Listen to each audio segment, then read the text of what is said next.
Добрый день, дорогие соотечественники, друзья и слушатели.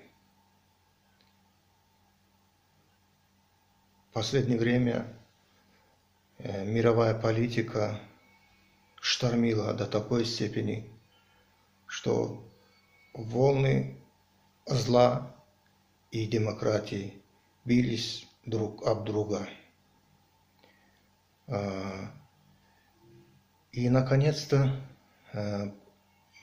проясняется, что все-таки демократия одолела бушующее зло, и мы, граждане мира, надеемся, что это повлияет на судьбы измученных народов, где царит диктатура.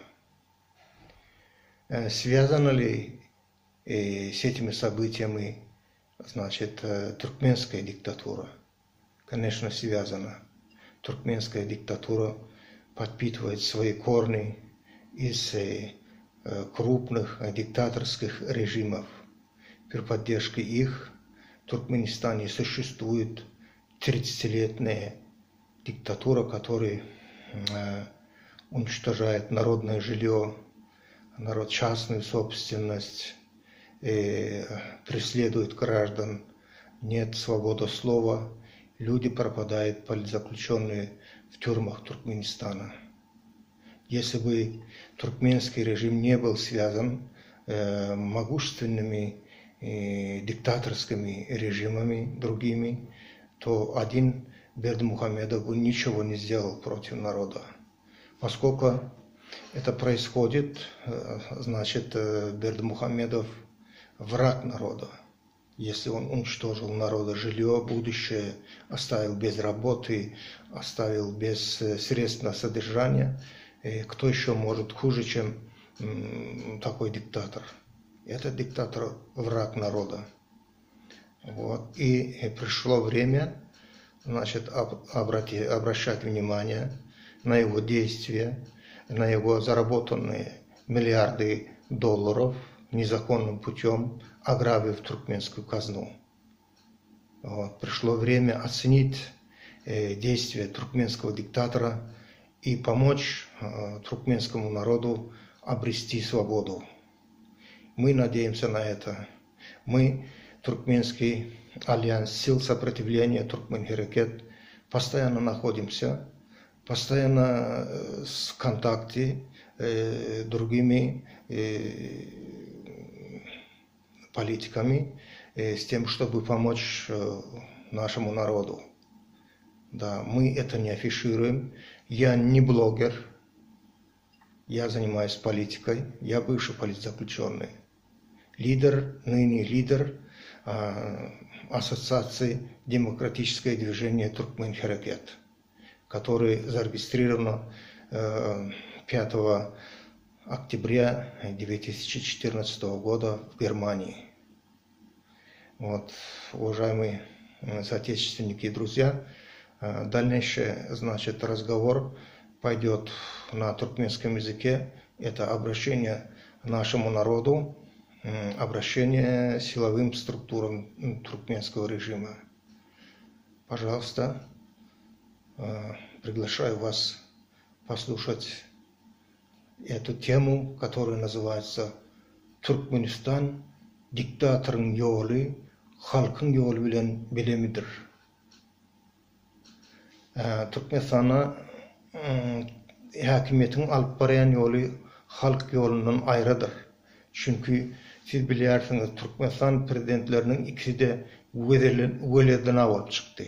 Onlar öz behfitleri üçün ayrıtin şöhret prazlık atın çaptılar. Onların fikri vatanı ta'lamak oldu ve onlar ne yurdun ne halkın aladasını etmediler. Halk yeke kaldı. Kanunlar yörenok, hiç yerde ardını aydıp bolanok. Türme tuttuğuluğu, işsizlik, açlık ve keselçilik Türkmen halkını kırdı. Cinayetkarın birisi gitti de birlikte onunla beter olup çıktı. Bunun subutnaması hemmeleri bellidir. Şu sebepten inni bizim yalnız kalan halkımıza çar taraftan kömek gerek. Asasen Türkmen hareket bu zatların aladasını ir vaktan beri edip gelýär. Dünya siyaseti inni ýükläp başlady. Halkı talan ýasama milyarderler bilen jüýje sanaşygyny etmeli wagty geldi. Olam kim?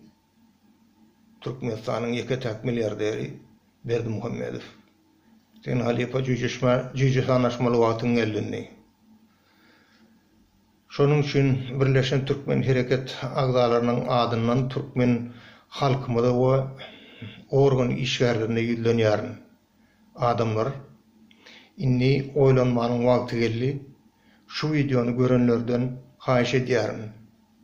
Türkmen doganlarym inni besir.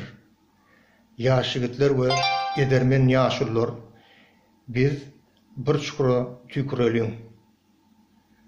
Agdy bir taňry bir, agdalany gaňry bir diýipdirler. Halk we organ işgärleri birleşenin wagtyna biz Urwangul Berdimuhammedowyň rejimini ýok edip bileriz. Şu günden başlap bizim hemmämiziň diwidimiz agdy birlik bolmalydyr. Beýle diýmek meseleniň çözgüdi we onuň sehheti şol ýerde diýmekdir. Men size hormatly watandaşlar öz ýazan bir şygyrlamyň birini okap berjek. Türkmenim bardyr. Bismillah diýip gadam bassak watana, merdana türkmenler halkymyz bardyr. 7 ýyllar ýollara garap oturan käbem, göbekkany daman ýurdum owam bardyr. 25 sene berdim janym göreşe, hani Avdaga, Abdülkerim Ahun nerede?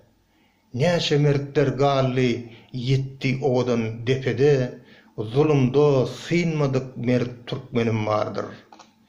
Köngül talwat eder, watany mendil eglenmez, haçan gelse wagty zalim ödüne yer tapmaz.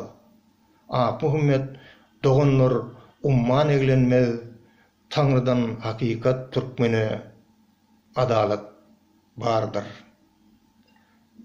Bizim halkymyzyň görjegi gowudur we inniki ýyllarda biz Türkmenistany täzeden gurmalydyr. Türkmen Halk Respublikasyny gurmalydyr.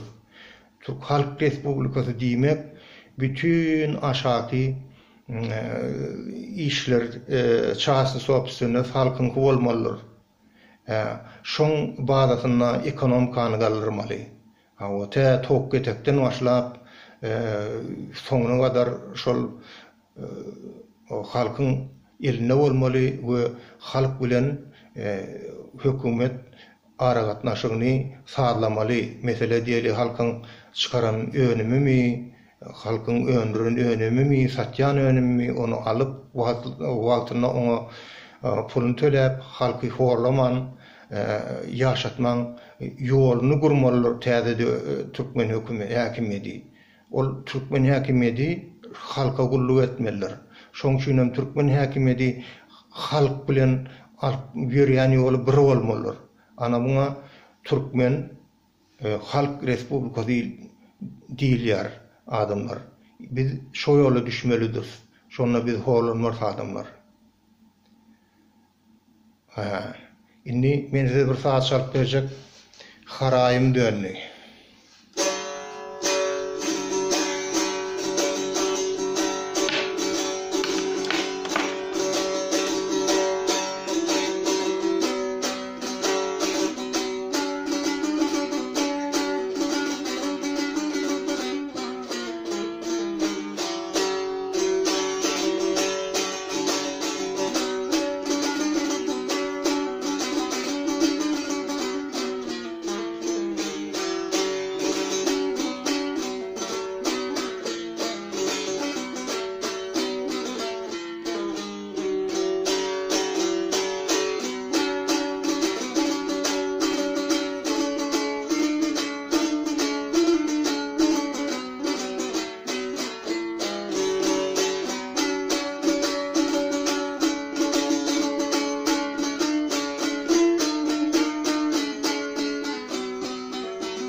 köp sag bolun men diňläňize.